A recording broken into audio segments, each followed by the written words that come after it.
उपयोगिता समष्टि पर निर्भर करती है, समष्टि प्राप्त करते हैं। गाढ़ी नींद की मैंने चर्चा की। गाढ़ी नींद में सर्दी, गर्मी, भूख, प्यास किसी द्वंद्व की पहुंच मात्रक नहीं होती, यह सार्वभौम सिद्धांत है। गाढ़ी नींद में किसी मनोविकार की पहुंच नहीं होती। काम की पहुंच गाढ़ी नींद में है क्या? बेखटके खटखटाटे लेकर सोवे। गाढ़ी नींद में काम की पहुंच है क्या? नहीं। क्रोध की पहुंच है क्या? नहीं। लोभ की पहुंच है क्या? नहीं। मोह की पहुंच है क्या? नहीं। शोक की पहुंच है क्या? नहीं। सकल मनोविकारों से अतिक्रांत जीवन भगवत कृपा से हमको गाढ़ी नींद में प्राप्त होता है। अच्छा, एक विचित्र बात है, गाढ़ी नींद में विभिन्न तापों में किसी ताप की पहुंच नहीं होती। और एक नियम है, किसी कक्ष में या किसी स्थान पर अगर अंधकार नहीं है तो मानने के लिए बाध्य होते हैं प्रकाश अवश्य है। कदाचित प्रकाश की विद्यमानता न होती तो अंधकार का भाव नहीं होता। गाढ़ी नींद में दुख की पहुंच नहीं है, एकाग्रता सुख अवश्य है। और मांडुक्य उपनिषद के अनुसार तो सज्जनों, गाढ़ी नींद में क्या है? आनंद भोग। हम जो प्राणी हैं, जीव हैं, साक्षात आनंद के भोक्ता होते हैं।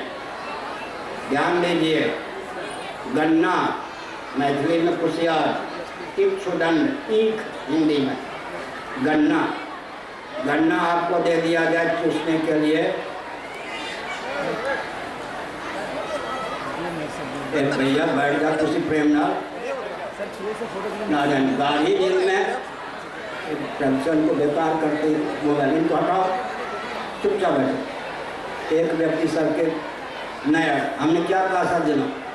गाढ़ी नींद में किसी द्वंद्व की पहुंच हम तक नहीं है, दुख की पहुंच नहीं है। तुलसीदास जी ने क्या लिखा? जी दोहावली, जीव शिव सम सुख सयन, सपने कछु कर पूर्ति, जागे दीन मलिन पुनि, प्रबल विषाद विभूति। इस समय जागृत अवस्था है ना, सबका बैंक बैलेंस हमको मालूम, आपको भी थोड़ी देर मालूम हो जाए। बैंक बैलेंस जानते हैं ना? विभूति, ये तो भूति विभूति विभूति विभूति। श्रीमद् भागवत 10वां अध्याय गीता दोहावली सुनिए। मांडुक्य उपनिषद के 3/4 अंश को एक दोहावली के, एक दोहा के माध्यम से तुलसीदास जी ने व्यक्त किया। जीव शिव सम सुख सयन। शिव शिव तो नहीं होता, शिव सदृश हो जाता है, क्योंकि अज्ञान को लेकर सोता है। अज्ञान में विलय का नाम, अज्ञान में अहंकार के विलय का नाम सुसुप्ति है। जीव शिव सम सुख सयन, सुख पूर्वक सोते समय मैंने स्वप्नावस्था का निषेध कर दिया। जीव शिव सम सुख सयन, सपने कछु कर पूर्ति।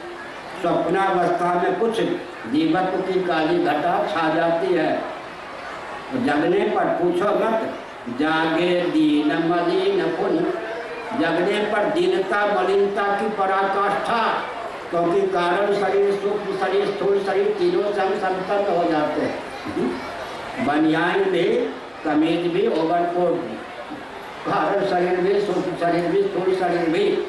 जीव शिव सम सुख सयन, सपने कछु कर पूर्ति, जागे दीन मलिन पुनि।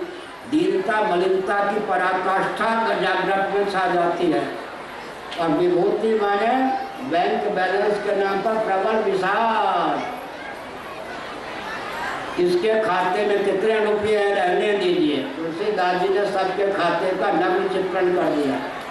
प्रबल विषाद विभूति, जगने पर बैंक बैलेंस के नाम पर, विभूति के नाम पर प्रबल विषाद ही सबको प्राप्त है।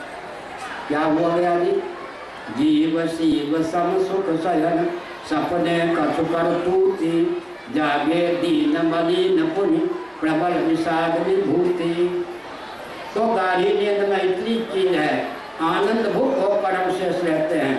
इसका मतलब कोई गन्ने को दे दे, क्या करेंगे आप? चूसेंगे, छिलके से ओट के छिदने की संभावना होगी, त्याज्य वस्तुओं को फेंक देंगे, रस चूसेंगे। गन्ने को पेल करके कोई एक गिलास गन्ने का रस दे दे, दट कर जाएंगे या नहीं? गाढ़ी नींद में साक्षात आनंद ही विषय होता है। विषय के द्वार से आनंद की प्राप्ति होगी तो जागृत स्वप्न स्थूल भोग, प्रवृत्त भोग और गाढ़ी नींद में आनंद भोग। जागृत अवस्था में स्थूल विषय अगर अभीष्ट हों, उनके माध्यम से हमको आनंद मिलता है, हम जागृत विषय में स्थूल भोग होते हैं। स्वप्नावस्था में प्रवृत्त भोग, वासना की प्रगल्भता से जो विषय प्राप्त होते हैं उनके भोक्ता होते हैं। गाढ़ी नींद में साक्षात आनंद ही हमारा भोग्य होता है, आनंद भोग। और साक्षात स्वप्रकाश आनंद होकर शेष रह जाए, यही शिवत्व है। शिवत्व क्या है? आनंद हमारा भोग्य न बने, साक्षात स्वप्रकाश आनंद स्वरूप होकर ही हम शेष रह जाएं, इसी का नाम शिव भावापत्ति है। तो गाढ़ी नींद में विशेषता सब कुछ है, लेकिन बीज अज्ञान शेष रहता है। मैं उदाहरण देता हूँ, 15 मिनट में लगभग अत्यंत विराम दीजिएगा, आगे का भी कार्यक्रम है, सुनिए। मैंने क्या संकेत किया? बबूल का बीज चिकन होता है या नहीं चिकना? हथेली पर ये सूक्ष्म वीक्षण का आलंबन लेकर भी निहारने पर बबूल के चिक्कन बीज में छिपे हुए कांटे का दर्शन नहीं होगा। अनार की मृत्यु के भय की पहुंच हम तक नहीं होती। सर्दी गर्मी भूख प्यास इत्यादि किसी द्वंद्व की पहुंच हम आप तक नहीं होती। विविध तापों में किसी ताप की प्राप्ति और व्याप्ति गाढ़ी नींद में नहीं होती। लेकिन मृत्यु जड़ता दुख का बीज अज्ञान शेष रहता है। उस अज्ञान को भून डालने के लिए मानव जीवन प्राप्त हुआ है। मैंने विकास का नाम लिया था, सुनिए। मानव जीवन की जो अपूर्वता है, इसका ज्ञान प्राप्त किए बिना विकास को परिभाषित करने और क्रियान्वित करने पर विनाश प्राप्त होता है। फिर से सुनिए, विकास को परिभाषित करने के लिए कितनी योग्यता चाहिए? सृष्टि की संरचना का प्रयोजन क्या है?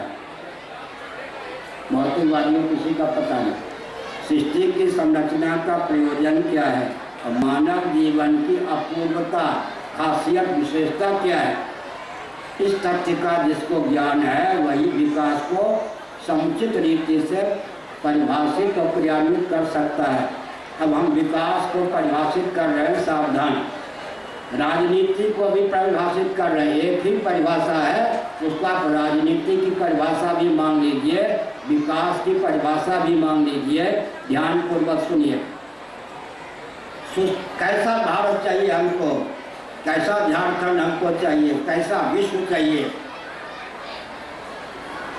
सुसंस्कृत, सुशिक्षित, सुरक्षित, संपन्न, सेवा परायण, स्वस्थ, सभ्यताप्रद व्यक्ति और समाज की संरचना।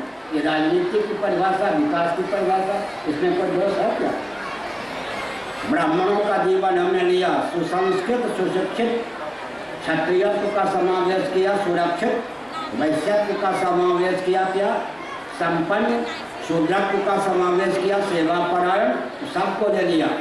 फिर से विकास की परिभाषा सुनिए, राजनीति की परिभाषा सुनिए, उसके क्रियान्वित करने का प्रयास कीजिए।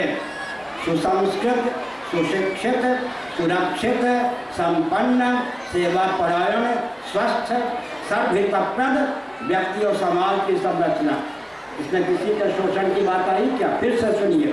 राजनीति की स्वस्थ परिभाषा, विकास की स्वस्थ परिभाषा, सर्वे भवन सुखिना का व्यावहारिक धरातल पर स्वरूप सुसंस्कृत, सुशिक्षित, सुरक्षित, संपन्न, सेवा परायण, स्वस्थ, सभ्यताप्रद व्यक्ति और समाज की संरचना वेदांत शास्त्र सम्मत या विकास की परिभाषा है। विश्व में कोई खंडन करेगा? संयुक्त राष्ट्र संघ को भी इस परिभाषा पर ध्यान देना चाहिए। फिर से सुनिए, वेदांत शास्त्र सम्मत राजनीति की विकास की परिभाषा क्या हो सकती है?